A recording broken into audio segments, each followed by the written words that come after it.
কি করব ইয়ে হইছে রিগিং হইছে হে এজেন্ট দিতে পারে না আমার রিগিং হইছে কইয়া চালাকি কইরা দুর্নাম দিয়া একটা ওই আগরতলা থেকে প্রেস আমরা প্রার্থী প্রত্যাহার করে নিলাম এবং নির্বাচনে দুর্নীতি হয়েছে এবং এই উল্টাপাল্টা কইয়া সম্ভাবনা আছে কারণ তারা ভালো করে জানে 100% হারতে আছে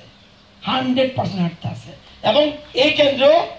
তাদের জামানত জব্দ হওয়ার সম্ভাবনা আছে এই কেন্দ্র সুতরাং আপনাদের এই বুথে আমি এই বুথের কথা বলুন এখানে যারা আইছেন খুব সম্ভব 2-3 জন ছাড়া সবাই এই বুথে 794 মধ্যে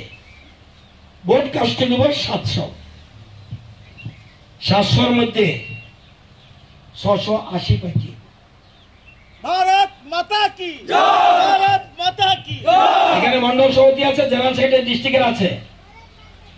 খোয়াই বিধানসভা কেন্দ্রে যে বুথ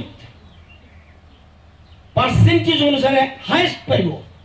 সেই বুথকে আমি ব্যক্তিগতভাবে বুথের সংগঠনকে আমি ব্যক্তিগতভাবে 2 লক্ষ টাকা পুরস্কার দেব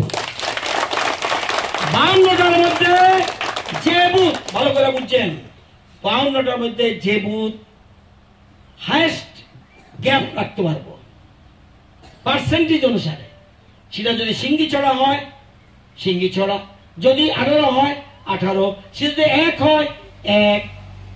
থেকে সেই বুথের সংগঠনকে ওই বুথে সেই বুথে আমরা 2 লক্ষ টাকা পুরস্কার ঘোষণা রিওয়ার্ড দেওয়ার সিদ্ধান্ত গ্রহণ করলাম এটা আমার থেকে নিয়ে আসবা তোমরা দিবা এবং আমি চাই যেহেতু এই বুথ আমি কথা কইতেছি আমার অনুরোধ থাকবে আমি আপনাদের সাথে ধোকা দিয়ে রাজনীতি করাটা বলি না আমার দরকার নেই ওটা আমরা দাঁড়াচ্ছি দাঁড়াতে বিজেপি ছাড়া ভালো দল থাকলে আমরা বলেন আমিও তার পক্ষে গাবো